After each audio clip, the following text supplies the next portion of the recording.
it's me again. Today's date is March 23rd, 2023. It's a Thursday, and I might be posting this on Friday. We'll see. First question you ask is, Bird Lady, where have you been? Like I said, my computer's been broken. First, it was my birthday. I thought, I'd try and celebrate my birthday, but nobody remembered it was my birthday. So that was pretty sad that nobody remembered it was my birthday. Whoops. Number two, that my computer broke, and I didn't have the money to go buy a new computer of this caliber. So I had to talk to HP, had them on my phone. Hey, look, these are the errors. And then they send me a picture. I'm trying not to show my personal information. But I got my computer back from HP today, and they had to put in a new solid state. Yes, I had a solid state in this, and yes, it died. It shorted out. So I had to wait. When you send your computer back with the warranty,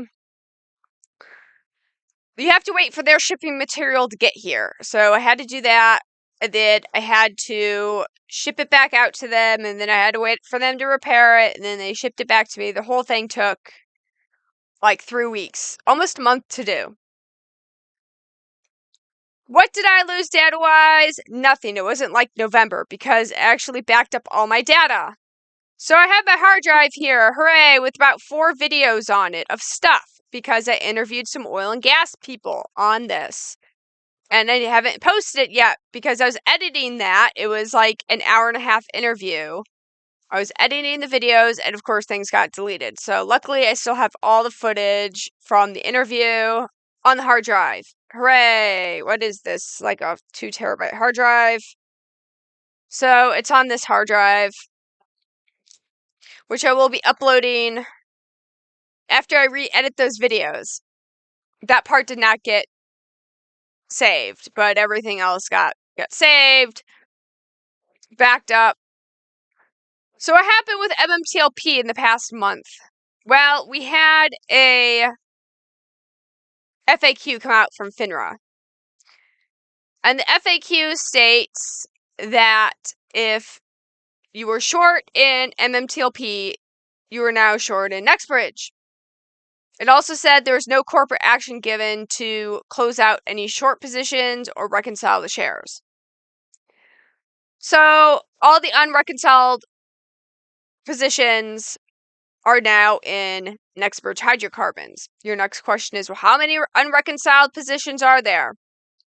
Me and Tony have done calculations, and as I said in other videos, we estimate there to be, about between 500 and 700 million shares. It might be as low as 380 million shares, but it might be as high as like 700 million shares. It's quite a swing, right? It's quite a swing. It could be 300 something million shares, which is still double. There's a short position for every actual share, or it could be much higher than that. It could go up to 700 million. Is it a billion? But FINRA did release a statement FAQ, which is pretty unheard of in terms of FINRA. How often do they release statements? How often do they release statements about one ticker? So this was pretty interesting. Of course, they talk about the short positions.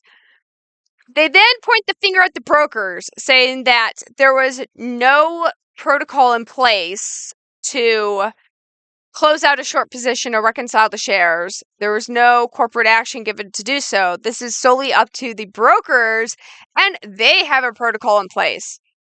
So they have basically absolved themselves of any responsibility.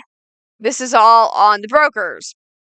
I thought about Roz's case and how the FAQ would pertain to Roz's case. So I've reread Roz's case and then the response to Roz's case from FINRA. So Roz's case was that FINRA caused damage without the 2 trading days, loss from the halt, and she wanted the 2 trading days back. FINRA's response to, you can't touch us, we're untouchable, and it's in our right to halt, and you didn't define what the damage was, but that's irregardless because it's within our right to throw the halt anyways. That's what it boiled down to. Richard's case is a bit different because it's aimed specifically at a broker not reconciling the shares. So I can definitely see this FAQ fitting into Richard's case. And I did rewatch the video with the vice president of the OTC. Link to it below. Terry Yonkers covered it. Terry covers so much stuff. So I naturally went to Terry.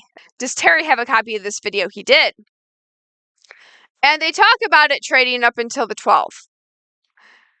The guy said, I'm not sure. The vice president said, I'm not sure how it'll trade, but the 12th is the key date.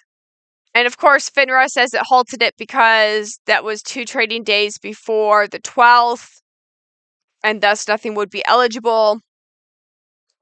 Whether or not you wish to believe FINRA is your personal choice and your personal opinion.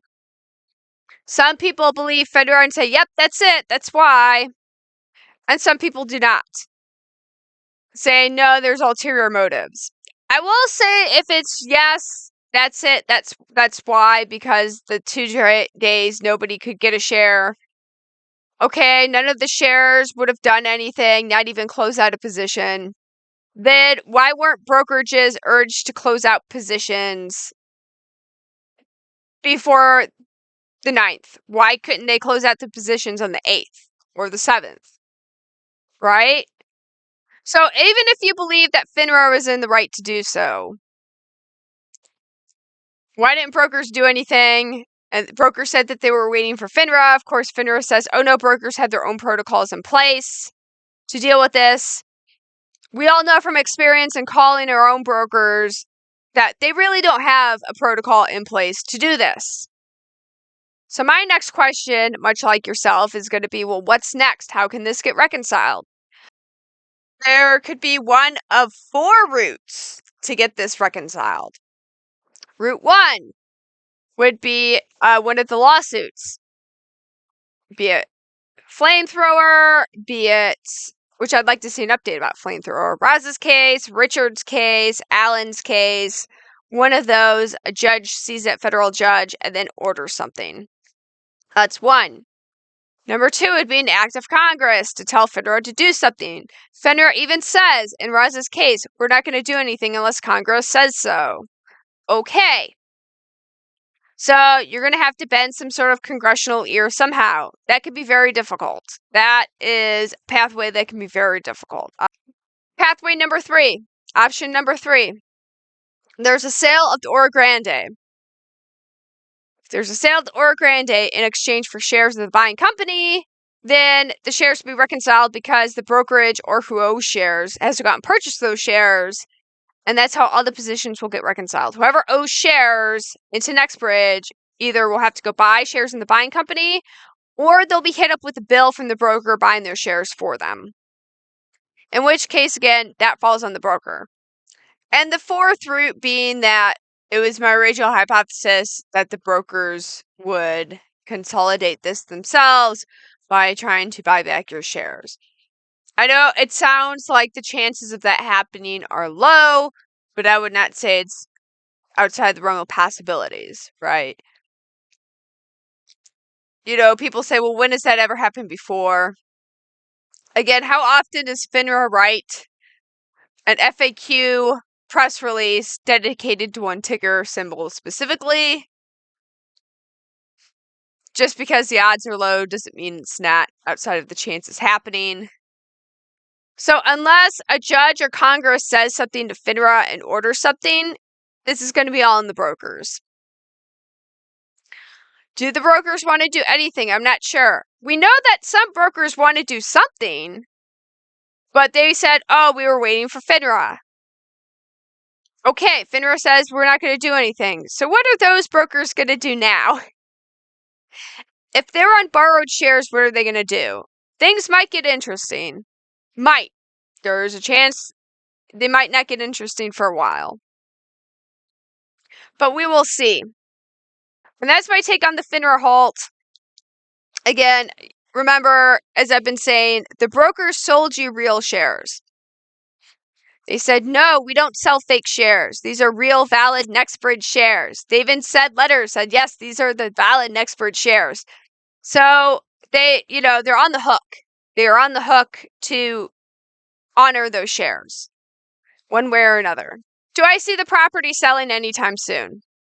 I've always said the goal of the Oro Grande was to sell it. That's been their goal, is to sell it. If they're not pumping oil and gas, as the recent press release stated, they're not going to be pumping oil and gas anytime soon. They're going to continue to explore, map out the property. They got to make money somehow to pay executives, because the executives have quite the salaries. That's a lot of salary. NextBridge can earn money through a sale. And even though NextBridge has paid off the note to Meta, or at least part of the note to Meta, on the end of Q4, which is December 31st. As shown here, Meta in their earnings statement talked about they received a one-time payment from NextBridge of $4 million plus $2 million. I'm not sure how those work out. So was that $6 million total, or was that $4 or $2 million from NextBridge? I need to talk to a few people to get some clarity on that. But it was for the note dating back to September of 2021. This is a payment for some of that, with the rest of the payment due by March 31st, which is in 8 days from today.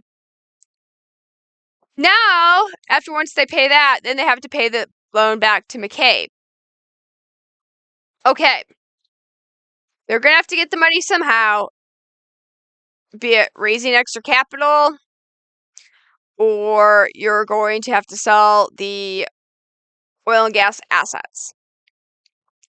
They do have that S1 to raise money, right? To issue more shares from the Treasury to sell to raise money.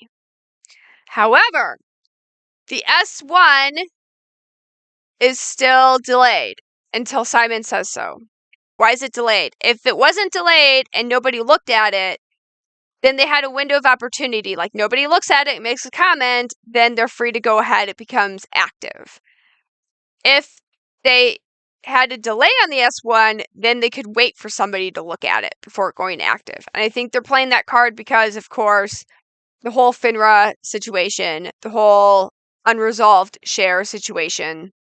And that is why NextBridge issued a delay on that S1, as I talked about back in December or January. Okay, guys, that's it for today. Again, there's not really much I can say or do to make this go any faster. Much like most of us, I did not sell a share. People like to say that I sold shares. I didn't sell any shares. Hence, I've been working hard. And you haven't heard from me because, I need money for things like to pay bills. So I've been working hard. I know we're at the end of the video. And you're saying to yourself, Bird Lady, why didn't you touch upon the FINRA coding error? What about this error? Oh, I couldn't get to the coding error because that's a whole other episode unto itself. And I'll just say this, so much for a self-regulating organization if they have a coding error that goes on for over a year and nobody ever catches it. It's been a whole year, nobody catches it. The MMT situation was brought to FINRA. They said, hey, why is this ticker trading? Why is it trading? FINRA goes too late, but yet they have a coding error and they don't catch that. This is going to be for the next episode, the next show. We're going to touch more upon this coding error. Well, I don't think the trading halt itself would lend to Roz's case. The coding error, however, can lead to Roz's case, I think. And it was pointed out, I saw on social media, somebody did point out the fact that, how many investors got into MMTLP because of the coding error of it being on the list, which FINRA now says because of the coding error, it shouldn't have been on the list and it's been taken off the list. How many investors invested because it was on the list, which is on fault for FINRA? Here you can define what harm was done, and that would lend itself to Roz's case. But that is going to be for a future episode coming up. We're going to delve more into that. Okay, guys, I will see you soon. Goodbye.